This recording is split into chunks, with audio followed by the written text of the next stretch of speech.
Hey, here we go. Check this out. This is Whole Nother Level with Dwayne Lindo. You know, frankly, I feel that we shouldn't even be talking about this. Simple as that. The great L. Bushman.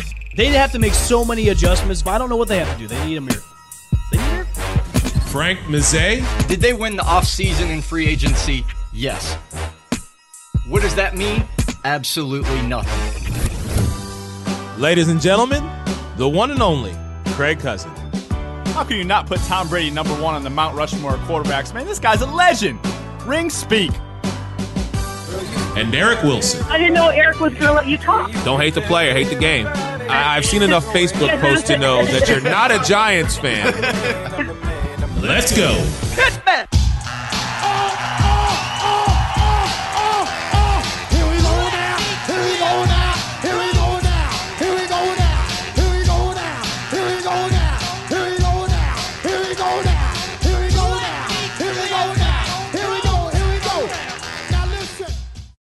Good evening, everybody, and welcome to the Office Bar, 1989 Ringling Boulevard. We are HNL3 in the building.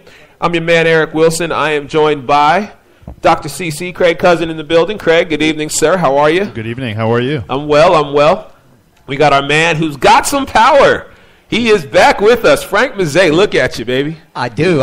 I had AC last night. I know. And a fan. And Frank sent the text to everybody with the old school "Snap, I Got the Power" song.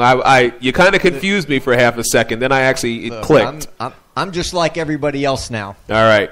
And, of course, we got our man, D. Lindo. Scribbles in the house. How are you? Pretty good, man. Welcome to the club. Speaking of, welcome to the club. Yes, it's good to be in the power club. Yeah. So, Dwayne, do you know that you were leading in picks? Yes. I know that. I saw that. You only missed two. You know what the key pick was? What? The Miami Dolphins pick. Yeah, that's what I was going to ask. That was the key pick. How did you? That was a great upset. How did you, of all people, know that Miami was going to be so successful? Even though we're not even going to talk about that game that much. But right. Well, they weren't that successful. It was a 3-point game. But, I mean, I think Ajayi was the it factor for Miami. San Diego's kicker is the it factor for Miami. Oh, yeah. Well, that's part of it, too. Well, no, that is part of it, yes. 2 straight games of missed field goals for the win. And then on top of that, Miami calling the timeout for San Diego. I was like, what are you talking about? Why are you doing that? Oh, Great L. Bushman's trying to chime in already, so give me a second. I apologize, gentlemen. Well, I thought that Miami pick was the greatest. I loved it. Say what? And I think I'll admit it. I had the Chargers winning that game. Oh, did you want me to? Yeah, and like I said, they should have won. The fact of the matter is, their field goal kicker missed two. He missed a kick at the end of this game and the end of the first game. So the San Diego Chargers possibly could be 2-0 right now instead of 0-2, wondering about their future. So I don't think Los Angeles. Sorry, the Great L. Bushman had to interject. Just because he's listening, number this one. Early?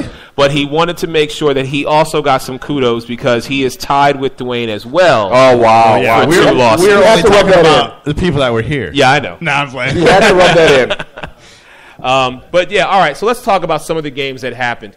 And I want to start with, in particularly, Arizona. Now, if we all, yesterday, when we made these picks, we kind of just glanced over this game. We all just naturally assumed that Arizona was going to beat Indianapolis, with Indianapolis looking like they looked. But Arizona, just bad yesterday. Both these teams are garbage. Yeah. My only reason for picking Arizona is because I just thought that they were just a little above garbage than Indy. Like, that first game, they lost to the Lions. With David Johnson out, they're not – there's no running game. Exactly. They didn't just lose a player. They lost, like, the whole offensive side of the ball. Yeah, David Johnson is a difference maker. You take him out of that offense. Yeah. It's a shame, though, because it's a shame because I think that they need to really either establish a different style of offense, maybe look towards an offensive coordinator that can actually get everybody involved. Because when you look at the grand scheme of things, you still have Larry Fitzgerald, J.J. Nelson, John Brown. You have weapons over there. And in the backfield, you still have Andre Ellington, which is a pretty good scat back. And their defense is pretty decent. Look, they didn't lose those games last year because of their defense. Right. Their defense was top 10, top 15. Peterson, yeah.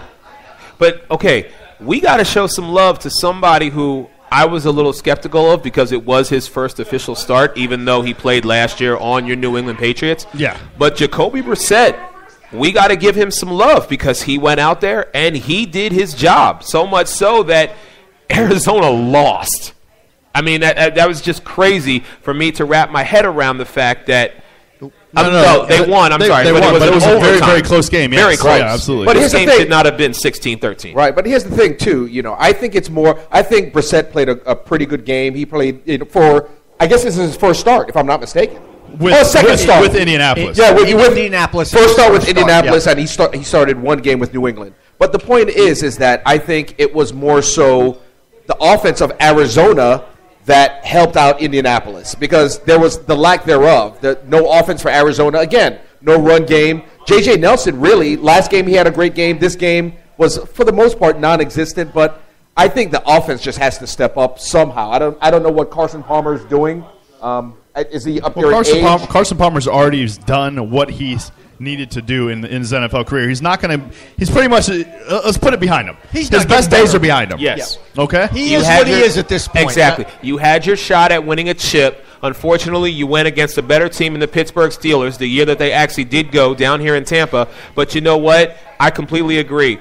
Carson Palmer is a man who needs to just go ahead and just say, hang it up. If you're Arizona, if you're Arizona, where do you go from here? You know what I'm saying? So the fact of the matter is you're 1-1, but I'm looking at longevity. Carson Palmer, maybe this is last year. Maybe he has 1 year if they want to extend him 1 year. Larry Fitzgerald, this is probably his last year. Oh, yeah. So you're talking about your quarterback and your number one receiver aren't going to be there. David Johnson coming off an injury because you utilize him probably too much. So you're kind of beat up right now if you're an Arizona Cardinal fan. Look, if there's a team that could develop a quarterback more than any other team in the NFL, it's the Arizona Cardinals. Okay. Bruce Arians knows more about quarterbacks. Tom Moore's on that staff, and people forget about that. He doesn't have really a fancy title. He's not the offensive coordinator, but you got Tom Moore there, who was with Peyton Manning in Indy with Tony Dungy for all them years. Like 80-year-old Tom, he's the Dick LeBeau of offense. Okay. They've forgotten more about quarterbacks. So if you want to think – yes, they're still going to have to find one, but if any team could develop one, it would be them. And look, and Carson Palmer, he's not getting any better. There's only so much you can do. He is what he is at this point. You're right. Well, 4 picks and more picks than touchdowns at this point. But kudos to Jacoby Brissett. I think that he really brought a little bit of tenacity to the team where you did not see from obviously, the guy that they had there in place in Scott Tolzien, which – realistically, he's a backup. That's what he is. And he's in the lower echelon backups in the league. Yep. But Indy was forced to, put him into action because they really didn't really plan ahead and didn't put anybody behind Andrew Luck. Jacoby Brissett gets traded over there for Philip Dorsett. And I think that, he did a pretty serviceable job really being in the system for, a week and a half, 2 weeks. I mean, let's be honest. You don't have time to develop any chemistry with any wide receivers, be it T.Y. Hilton and those type of players, Marlon Mack, and then also Frank Gore. Frank Gore had a decent game there as well. But if he continues to play, which I anticipate Andrew Luck going to be out a while, I think that this team can continue to improve little by little each week. Now, what about the tight end, Jack Doyle? I mean, he had He was 8 passes for 79 yards. The Indy receivers, well, Frank 9 says this for all 98. the time. Frank says this all the time. What's the quarterback's best friend? Yeah. Tight end. Tight end. Look, we can all probably agree that Chuck Pagano at the end of the year, he's not going to be the coach in Indianapolis anymore. So they're truly going to be rebuilding for the Indianapolis Colts. The Jim Harbaugh or David Shaw is going to be the next coach. But here's the thing, though. I mean, Indianapolis could very well, because that particular division, to me, is not really solidified by any specific team. Well, no, wait, not anymore. I hate to disagree with you, Dwayne. Dwayne. No, I know in years they ain't beating past. The Titans. I know in years past. Well, Titans, yeah. I mean, they're probably the favorite at this point. That division in years past, the AFC South, has been up for grabs. I'm going to tell you right now, for this year alone, and I was first and foremost to say that Houston was going to win this division. After the first 2 weeks, if I can change my pick, it is Tennessee Titans to win. Mm-hmm. It's also theirs to lose if they decide they do not want to be the powerhouse of the AFC South. But that's my whole point, too. I mean, again, it's not – I mean, of course, I would say if you look at the odds right now, Tennessee is probably the overall favorite in that particular division, I would think. And possibly Indianapolis, Houston, a close second. But look, I mean, this is up for grabs as far as I'm concerned. So we're just writing off Jacksonville after 2 games. They're 1-1, mind you, but we're writing off Jacksonville already? We had a good win week 1, but this week was a disaster. Look at that week 1 win. Tom Savage started that game. I agree. They beat a Tom Savage-led Houston Texans, and then a thrown-in Deshaun Watson in his first ever NFL real game later on in that game. It showed. Tennessee did what I thought they would do. Okay. Their offensive line established their dominance, something other NFL teams did not do yesterday that should have, but we'll get to that later. Yes. But they did that, and if you look at it, I mean, the Colts, the defense, I mean, there's no reason that the Colts should finish above last place. I mean, they're the only team that have a hooker on their team and can't score. All right. Well, let's speak about one of those offensive teams that did not show up yesterday. I want to flip to this team, and as I will always say, to me, and I'm sure Dwayne will slightly agree, it couldn't happen to a nicer team. Dallas Cowboys. Even with about a 45-minute lightning that was outside the area of Broncos Mile High Stadium, the Cowboys lost yesterday. And not only did they lose, but can I just say from a personal standpoint, because I do not like them because they're in our division. Right. I was ecstatic to watch Von Miller and is it C.J. Harris? I know I'm saying that wrong. Chris Harris Jr.? Chris Harris Jr. Thank you. Talib. Yeah. I was never more of a Denver defense fan than I was yesterday afternoon watching this game. I know. And for Zeke to only get, 9 carries for 8 yards? Non-existent. It was a good 8 yards. Tom Brady had more rushing yards. Right. It's funny. You posed the question last night, or yesterday afternoon, the Dallas offense or the Denver defense. Yep. And I was the first one to say Dallas offense. Dallas offense. And, I mean, look, I was wrong, but I was happy I was wrong. I mean, the thing is, the defense just stepped up. I mean, Aqib Talib just throwing the icing on the cake there with the 95-yard. He had a 103-yard return. 103 yards. I can't even know what it was, but I mean, I know it was pretty long. He has the nose for the end zone, huh? Whenever he intercepts the ball.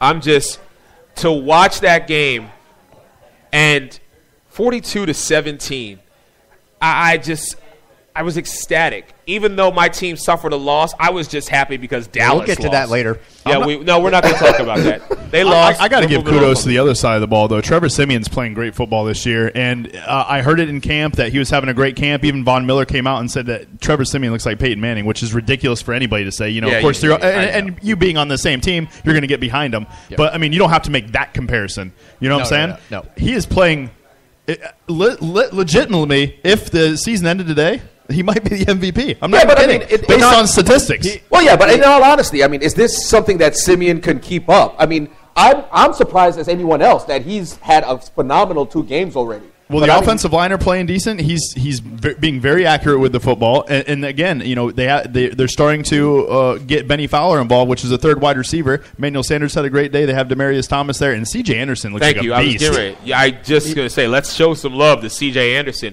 118 yards. Here's the mistake that I made. Now, let's not get it twisted. Dallas's defense is not good.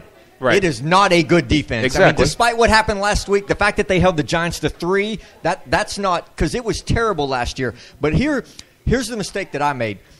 Denver has always, to me, been a pass-happy defense. That secondary is probably the best in the NFL. Them, the Chargers, you could go back and forth. They showed that with that offensive line of Dallas, no excuse for that few yards for Zeke. That's just effort. Way too much talent on that offensive line. Here's the scary thing, though. If Denver's one of those teams, we always say if certain teams are one player away. Very few are. Denver is one of those teams that could legitimately be one player away. The defense it's Super Bowl caliber. They can rush the passer, and they can cover. The offensive line is better. They made some adjustments. If they get any kind of quarterback play, any, Siemian doesn't even have to be great. If he's just a little bit good. And a game manager. Thomas, Emmanuel Sanders, Denver could be the team that, look, I picked them to finish last in the division. So did I. But I picked them to finish last based on their quarterback play. And that's why early on, Trevor Siemian has really proved me wrong. And they look like a bona fide contender at this point in time. Now, listen, it's 2 games. So let's not get happy and start throwing out confetti and celebration. Two pretty good teams too, though. But exactly my point. Against the 2 teams that Denver has faced, they look like a team that I think a lot of us whether you're a Would fan we say or we not. slept on them? Yeah, I can say after these first 2 games, we slept on them. And we did not give them the true justification. Now, I want to see how weeks 3 through 6 go before I start throwing out playoff contention, because you still have Oakland twice a year to deal with. And say what you want, San Diego is known for playing the spoiler. And then let's not forget about, oh, by the way, you also have the Chiefs in that division. Which are playing phenomenal football right now. That division it's a lot better than I thought it was coming into this season. I agree. I could not agree with you more. I expected it to be really good, but I didn't expect it to be this good. Yeah. Well, I did when it came to Oakland. And Kansas City has shown that, listen, Andy Reid is great in the regular season.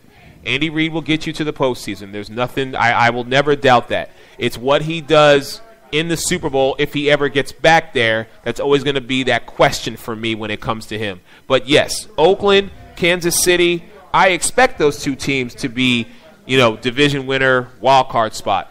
But Denver may sneak up and surprise a lot of people. What I'm very interested to see is, Dwayne, what you brought up, the maturation of Trevor Siemian. Let's see what he does now moving forward, because you did face a defense that is sloppy. So let's see how he fares when he faces a good defensive squad. San Diego has a really good secondary. So does Kansas City. City. Pretty good front 7. So, okay. And he's beaten them. So he's at least seen one decent defense. I'll call their defense decent. Okay. They got Dallas's 2 good bookends on the defensive ends, Joey Bosa and Ingram. Yep. And then, of course, their cornerbacks are fantastic as well. So he showed out week 1. He showed out against a good team, regardless of whether their defense is good. Their offense is ridiculous usually, Dallas is. I mean, they've been driving the field on everybody. So the fact that they slowed them down on the defensive end, of course, and then they were still able to put up points like they did. But here's what's funny. People were like, did they figure out the formula to beat Dallas? Every time a team beats a team, they're like, oh, did they have the formula? That's the first question. And my answer is no. No. Well, you can have the formula when you have a pass rush like they do, right, and a secondary like they do. Not everybody has that. You're not just pulling Von Millers out and Chris Harris Jr.'s and Aqib Talib's. Really? I thought Christmas was coming early. So they have what other teams want, basically, but that's also a formula that you can beat any team in the NFL with that formula. The way that they're constructed, right, on that defense. I'm not saying offensively. Exactly. They can rush the passer and disrupt, and they can cover. And if you can do 2 of those things, I mean, sky's the limit, huh? That's a good combination. So let me ask you, gentlemen, this question before we move on to the next team. I want to ask you, the Cowboys now, 1-1. They beat a divisional opponent week 1, held them to 3 points. They go to Mile High Stadium and get trounced 42-17. Moving forward, do we see Dallas still repeating as NFC East champs? Dwayne, I'll start with you. Well, look, I mean, I think there's a good chance of that happening. They beat a Giants team that's not very offensively are pretty much dead at this point. So that was an easy win. A 19-3 was an easy win for Dallas. Obviously, going up against Denver didn't really match up well against a Denver defense. Denver defense won all day. But within this division, I think they have a great chance because Washington, New York, and I hate to say it there, Eric, but your boys in Philly, really, I don't see them matching up well, any of those teams matching up well with Dallas. So Dallas could very well win this particular division. Okay. Frank? They're still in it because of the division that they're in. Right. And, offensively, I mean, last year's Dak Prescott, he was only down by double digits in a game last year one time the whole year. Okay. If you look at his games, right, he always had the lead. And what can Dallas do when they have the lead? That offensive line. Lean on you, run the ball. So that helped make Dak probably look better than maybe. I'm not saying he's not good, but it's good to be good when you have the lead. Of course. I mean, you're a little more comfortable. You don't have to be there's not as urgent of a need. So, right. Yeah, they're still a contender, but they have some concerns. I mean, look, Zeke didn't play. I mean, yeah, Clearly. he played. He was there, but I mean, maybe you could blame it on the the mile high air or whatever. But there was no hustle. There was no effort. I mean, those are things that you can control that. Right. And the defense, again, it's not a good defense. Their secondary's not good. Their pass rush is not good. So, but again, in that division, it's still up for grabs, but that's a wide open division as far as I'm concerned. But do you see them? So I'm asking yes or no. Do you think they can repeat as champs, NFC East champs? I think they can based on that division. Okay. And, the Jalen Smith draft, getting him in the second round, I think is a steal because he looked like he could play. All right. Craig? Absolutely, I think they can. I think that this division, along with the one we just talked about, actually, the AFC West, are probably the two strongest divisions top to bottom. I think that everybody's going to beat up on each other like they always do, though. So just because the Giants lost last week 19-3, I don't expect that tonight against Detroit. I really don't, especially getting Odell Beckham back, and we'll get to that game. The Dallas, listen, besides DeMarcus Lawrence, I didn't really see any hustle on that whole defense yesterday. Lawrence played great. I didn't see very much hustle. It might be one of those things where you need to look either internally or externally and maybe get a few different pieces moving in and out. I will say they did not address the third wide receiver position. I'm not a Terrence Williams fan, and I think they need to upgrade that in the offseason. They got, obviously, Des Bryant, which is always going to get single and double covered, maybe even triple covered at times. And then Cole Beasley's a serviceable slot receiver. Jason Witten's getting up there in age, okay? He's reliable, but he's not as quick as he used to be. So he doesn't get in and out of his breaks like he used to. He doesn't block as good as he used to. So, at some point they got to get a little younger in that position. But they're going to be fine. The offensive line's good. They struggled. This is going to be a tape where a lot of people look at. You go up to Mile High, it's hard to play. You're in a tough position to play. Now they have tape like, listen, we can't. They might have gotten cocky even. And few teams have a defense like Denver's. I mean, let's be honest. You're right. Dallas is not going to face a defense like that. There's no Von Millers that are just like running around on every team that Dallas is going to play. Good point. All right, fair enough. For me, I'll be unbiased when I say this. Do I expect Dallas to repeat? In my heart of hearts, I hope not. But again, you're going to have these games, these setbacks that are going to cause you to kind of reinvent yourself. And going into the sophomore year for not only Dak Prescott but also for Zeke. I think this team, they've expected that. So Denver is probably the number one defense, I think, outside of Houston in the NFL. And you're right, Frank. They're not going to see another defense like this. So can Dallas repeat? In all sincerity, yeah, I think they can. Of course, I don't want them to. But they're not missing anything. I think Dallas, and I know this is even a harder pill for me to swallow, but out of all 32 teams in the NFL, their defense, if they had maybe one or two pieces, Dallas to me would be almost a complete team.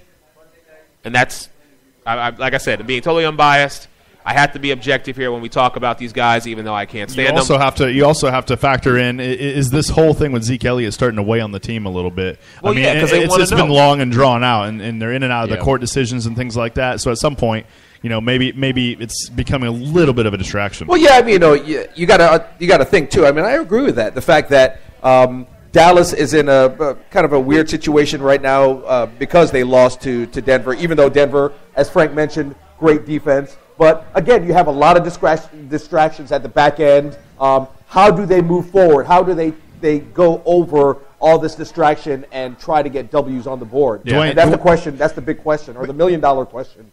So to speak. Yeah. Dwayne, now that you got the mic over there, and I know that on Sunday you had a bird's eye view at the Bucs game.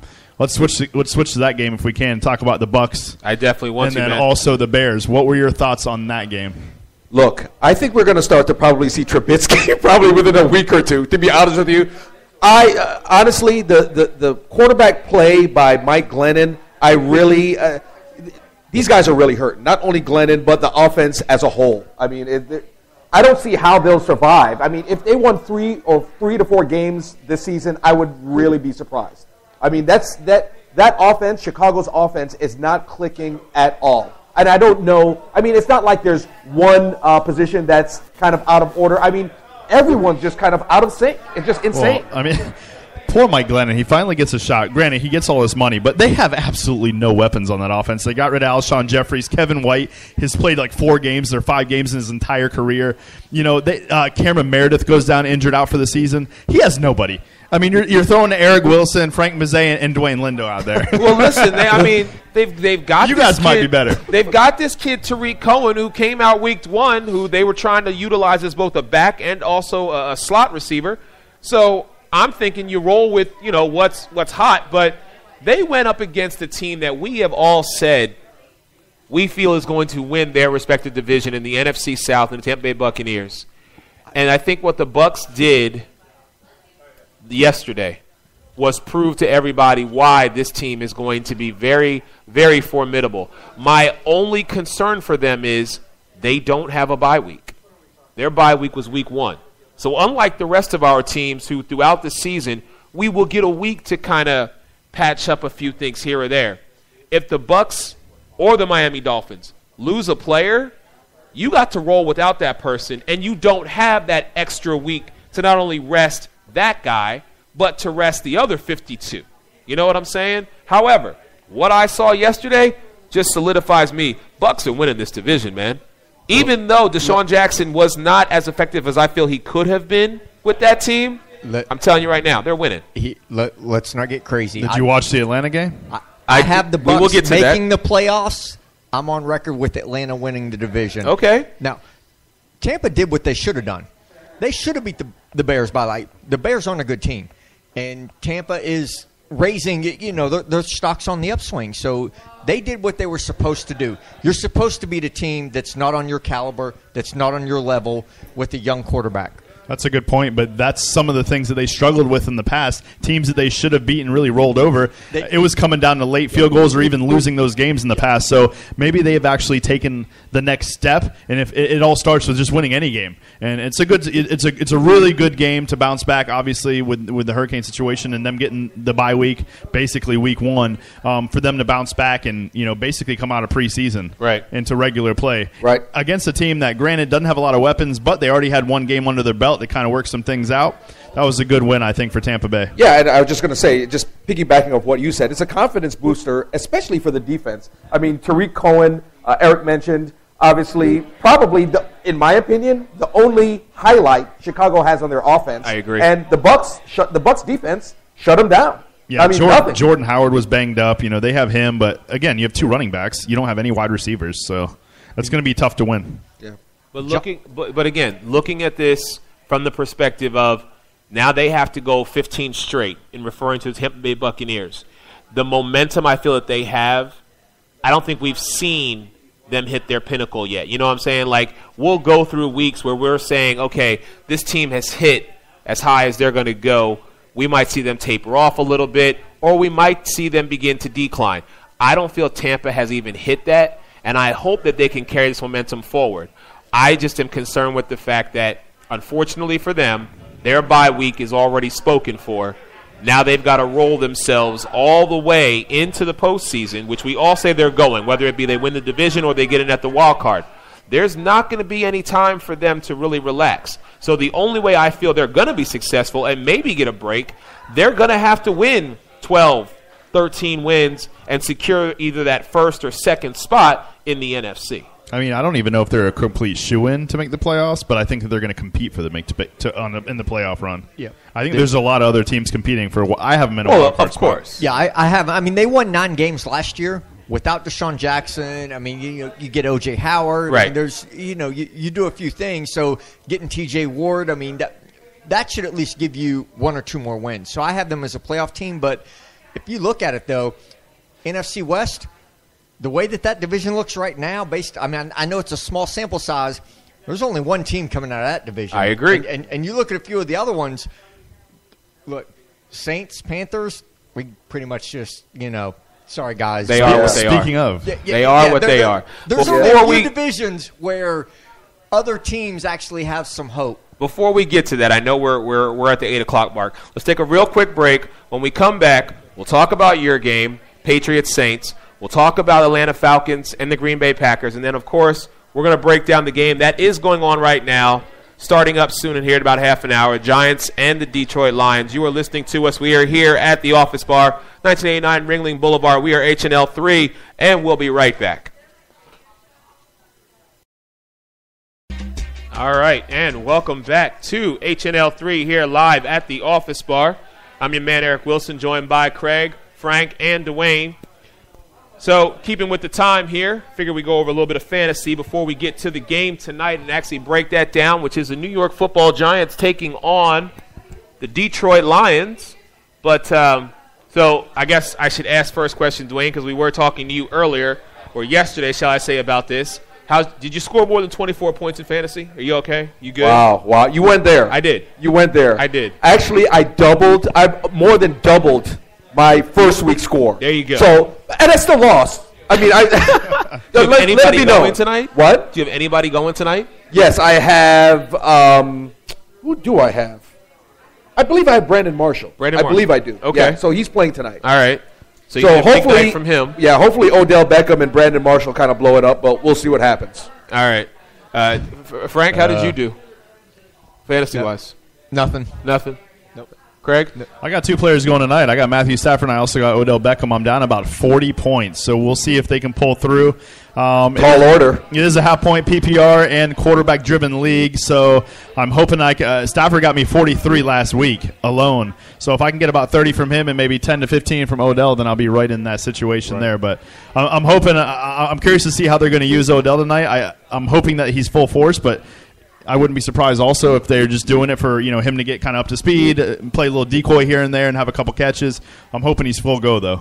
Yeah, with Eli Manning, he's usually hot or cold, so hopefully he's hot this game because obviously last week it was a debacle. Not hot. Brandon Marshall had 1 catch for 10 yards last week. Yeah, I mean, bring Brandon Marshall into the game. I mean, utilize him. I mean, that's one thing the Giants need to do. Well, I know there's no chemistry between Eli Manning and Brandon Marshall, but utilize the guy. Well, I mean, not yet, shall we say. But, I mean, you got this guy over from the Jets because you thought he could be a great wide receiver. Right. But let's not forget, you still have Sterling Shepard in the slot. My biggest concern for your game tonight, Dwayne, is quite simply this.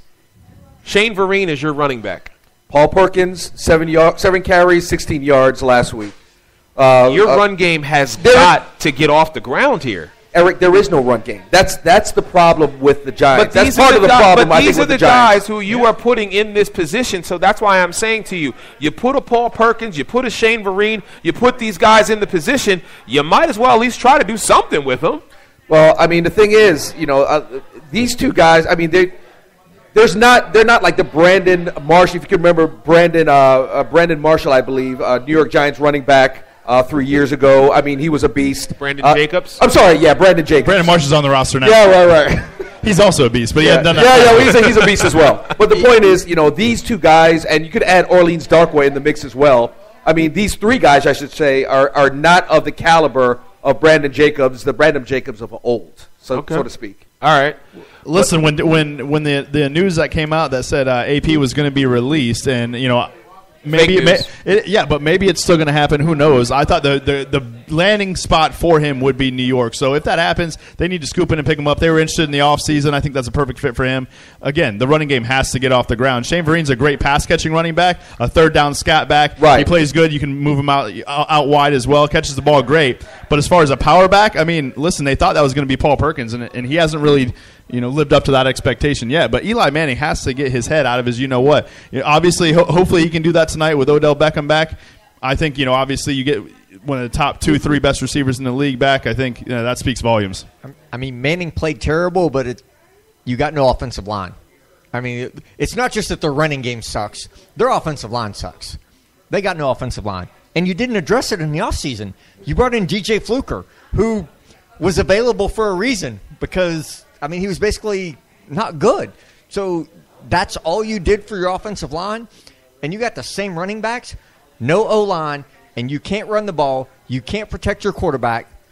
Well, you got a really good defense, though. I mean, okay, that's. You better have a really good defense. Well, what they spend over $200 million for it? Well, yeah, but I mean, look at where that gets you. That gets you nowhere. 0-1 and possibly 0-2 to a Detroit Lions team that. Let's be honest, doesn't have a good defense. 19-3, not a great start, but let's be honest. Let's not count last week of what's going to happen in the season totality. The Giants have a good team. They put it to Detroit last year, so we'll see if they can do that again.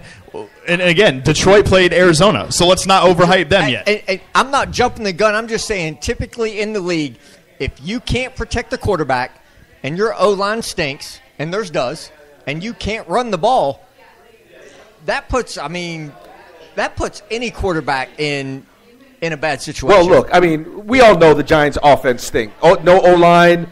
Eli Manning is having problems, no running game. We all know that. Defense, somewhat holding their own, but B.J. Goodson, who had 18 tackles last week, he's gone. He's out. So, I mean, if you think the defense is not playing up to par as a regular Giants defense, it may get worse this game. Who knows?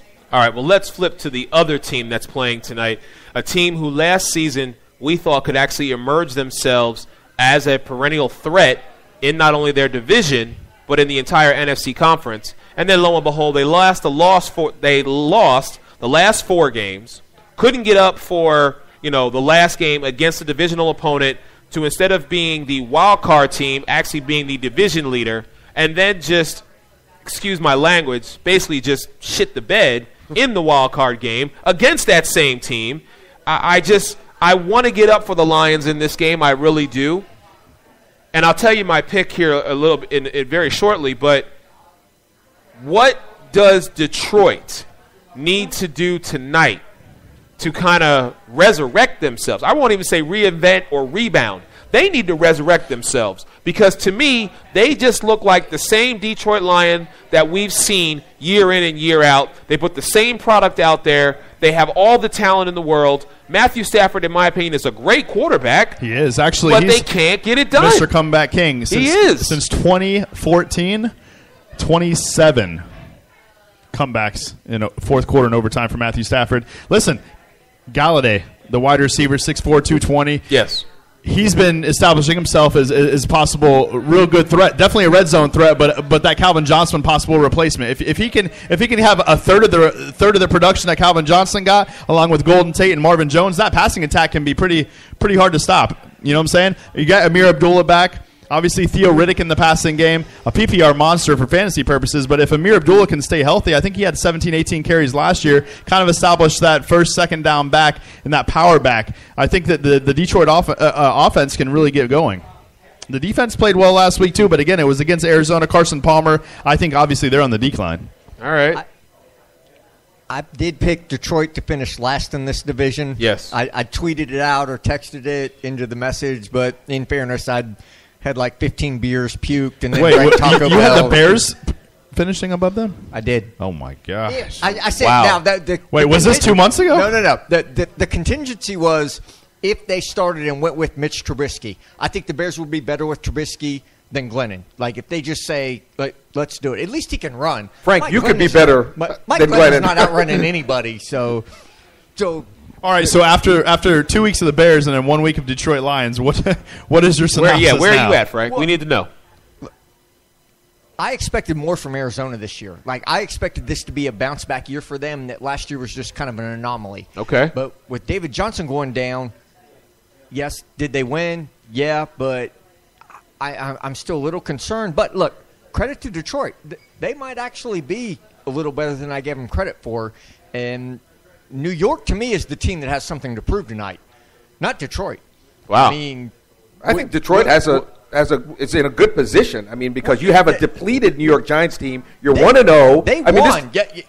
Yeah. I mean, look, the coach, you can sell it way better to Detroit if you're Jim Caldwell than, look, Ben McAdoo's got to get them guys rallied around because you scored 3 points. And even though your defense has all that money, you still gave up 19 points to a team that, to a divisional opponent, week 1, Sunday night. Yeah. So you're saying that right now Giants have more to prove tonight than the Lions do. New York needs to show me more tonight about who they are than Detroit is. All right. I'll go to based on the very short sample size. That's fine. I will go to the Giant man himself and simply say this to you. Dwayne, Frank said that the Giants have more to prove tonight than the Lions. Do you agree with that? I would have to agree. I mean, look, you have again, I just mentioned this too. I mean, you have a Giants team that really is, just based on week 1, is really not clicking at all. And everyone knows that the running game's not there, so basically the Giants offense has to rely on the arm of Eli Manning. Yes. Maybe the running game could step up a little bit. Who knows? Paul Perkins needs to have more than 16 yards a game to try to get any type of running game going. But this offense rests on the arm of Eli Manning. And unless Eli Manning can kind of engineer some kind of offense going into this game, this Detroit-New York Giants game, it's a wrap because you can't go 0-2. So, yes, I agree with Frank. They have a lot to prove this game. Craig? I mean, when you say who needs, obviously the Giants need to win more. I agree. Now, the Detroit Lions, if they go and beat, everybody thought the Giants are going to be this powerhouse team preseason. Right. Granted, they didn't show up week 1. That's not to say that they're not going to be over the long haul of the season. Oh, yeah. But True. if Detroit can get another win against a solid quality team, then that shows me that, listen, they might be here to stay. Yep. What I will say, though, is I expect the Giants to bounce back. I think that they're going to play a lot better than they did last week. And again, it's because when any team loses their stud, whether it be, I mean, imagine if Atlanta lost Julio Jones. It's the same type of thing. We saw the Packers struggle when they lost Jordy Nelson. We see New England struggle when they lose Gronkowski. It's the same type of thing. Odell Beckham's out. The offense does stutter, and they had to deal with that. They weren't expecting that. That happened in one of the last preseason games. So the fact of the matter is he's back, and we're going to see a different Giants offense today. Right, and and when I say the offense needs to rest on the arm of Eli Manning, obviously Odell Beckham and Brandon Marshall, Sterling Shepard, they actually have a stud off as far as wide receiver. Wide receiver core is off Evan the chain. Ingram, one of the best in the business. But I mean, they have to kind of form a cohesive unit. And that's why it was so disappointing last week for them to post 3 points up against the Dallas Cowboy defense that is vulnerable. Yep. Okay. When I look at these two teams, I don't want to say they're mirror images of each other because you're talking great offenses, but defenses that just aren't there, or defenses that haven't really done much, I guess, so to speak. Well, here's my thing with Detroit. They won 9 games last year. 8 of those wins were comeback wins. Okay. You can't do that 2 years. I mean, how often does that happen? I mean, right. It's like you're playing with fire.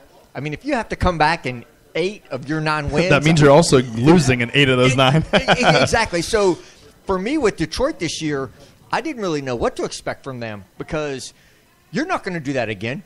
You're not coming back from that many deficits 2 years in a row. It's going to catch up with you eventually. I want to see who they really are. They lost their last 3-4 games in a row. Right. Like they backed in the playoffs basically because default. Yeah, the Redskins just couldn't. No one in the NFC East wanted to win, and the NFC North pretty much after Sam Bradford had his miraculous 5-0, then he went into the toilet. We knew who the Bears were. Don't get me started on that. I'm just saying. It came out that he had a bone bruise and he just missed that game. Are you kidding me? I know. A bone bruise. But what I'm saying to you is tonight for me, I'm looking more at the Detroit Lions as a whole, more so than I am looking at the New York Giants because of who they were last year and because, yes, granted, they went up against an Arizona team that was powerhouse staffed and ready to go, but then they lost David Johnson, and so Arizona, they were a team who 2 years ago was slated to go to the Super Bowl. This team just has not found themselves. They lost a key crucial part. So now Detroit, going into Meadowlands tonight, facing a New York team that pretty much on one side of the ball is one-dimensional. You know what I'm saying? The offensive side of the New York Giants is pass. That's it. They ain't running the ball. They ain't running the ball, which means that between Brandon Marshall, OBJ, and Sterling Shepard, and if you can get Paul Perkins in the slot. Terrell Austin needs to bring the heat. Right. Because you know they're going to be passing most. I mean, it's going to be interesting to see just because, the way that teams are limited. So I'm kind of curious. But, look, for Detroit, your bright spot, who else in your division are you concerned about besides Green Bay? Maybe Minnesota. Yeah, with you should. Case Keenum, well, not with Case Keenum. It depends how long Sam Bradford's out for. And you're not worried about the Bears. So they at least can look at one team. Well, that actually leads me to believe that Odell Beckham is actually healthier than what we think because the fact of the matter is when you look at that division, Dallas lost. Yep. Washington's 1-1. Yep. Philly lost. They're 1-1. They technically didn't have to rush him back. It's not like all those teams won and they're already 2 games possibly behind. That's a good point. But again, they might need him tonight just so they can be 1-1 because when he went down, look at what happened. They struggled. It was only 3 points. Absolutely. Yeah, but I mean, mark my words too. Eli will spread the ball. I mean, look for Ellison in the mix too, the tight end. Okay. I mean, the tight end. Ingram. He'll get in there as well. I mean, I would think.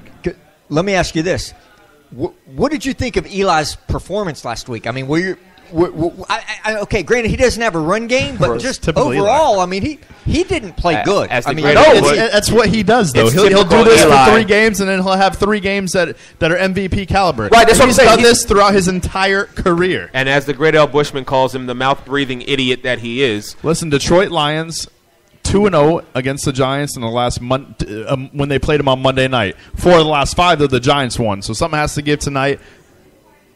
Let me get you guys' take on the game. What's up? Listen, what do you got, Eric? Start with you. Who do you got? Who are you taking? What's the score? I'm taking the Lions tonight. I'm taking the Detroit Lions tonight because I feel like Is it because you're a Philly fan? No, it has nothing to do with me being a Philly fan. Listen, I have respect for the Giants, more so than I do the other 2 teams in our division. I've always had respect for the Giants. But I just cannot – if New York wins this game tonight, I'm telling you right now, the Lions are done for the season. Wow. After week 2. After week 2? Wow. Because with no run game, with no offensive line, and a quarterback who is known for, in key crucial moments, either having the game-winning throw or the game-winning interception, if Detroit cannot capitalize on all that tonight and put a W up, I'm sorry, then yes, Chicago just might win more than Detroit does. In fairness to what Eric said, teams that go 0-2, typically they don't even make the playoffs. I mean, there's only a handful of teams that have gone 0-2 or worse and still made the playoffs. And one of those teams is the New York Giants. Oh, yeah. So that's why I'm saying – it has happened, right. But you got like a 12% chance of making the playoffs at 0-2. I'm saying Detroit wins, and I'm saying this game goes 28-21. 28-21 Detroit. Dwayne. Look, I disagree with Eric. I don't think this is going to be a high-scoring game as you think it's going to be. I really think it's going to be pretty low. But I think the Giants, on the flip side, I'd say the Giants win by 3. I'd say 17 that would have to 14. Be 14 if yeah, you said 3. I was trying to do the math in my head. He wasn't sure whether he wanted to go 2017 or 17-14, but okay. All right, so you got the Giants winning 17-14. Frank? I want Matthew Stafford's agent to represent me for anything. Can we get him for all of us? And I don't care what it is. I would send him out there to represent me for anything because of what he got. He's the highest paid player in the NFL. Next man up. I know, but think about it. Even though it's next man up, he's still never, like, I got it with Joe Flacco. He just won a Super Bowl. Okay, I understand it. Listen, you're talking about Detroit, though. I mean, playoffs are a Super Bowl for them. The highest paid player in the NFL is Matthew Stafford. I'm just you can't get your head around it. So it's just. So are you taking the highest paid quarterback in the NFL tonight? I am taking the Lions. Actually, look. Even though they're 1-0, Jim Caldwell's on the hot seat. When they brought him into Detroit, Detroit wasn't terrible. They thought that they had a pretty good team. They just needed him to fix Matthew Stafford. And the way that he finished last year, losing his last 4 games, being bounced in the first round in the playoffs, they have better aspirations this year. So we talk about John Fox, certain coaches on the hot seat. Jim Caldwell's on the hot seat. If he does not have a good year, he's gone. All right, we got to close this up because they're getting ready to start. Lions win. Craig? I'm gonna go with Dwayne here. I think Odell Beckham really, Giants being at home, they're going to have a lot of energy. They're going to have a bounce-back game. Eli Manning, I see Giants 27-17 tonight. All right. Those are our picks and our predictions for the end of Week 2 here in the NFL. We want to thank everybody for hanging out with us here at the Office Bar. We'll be back Thursday night talking Rams.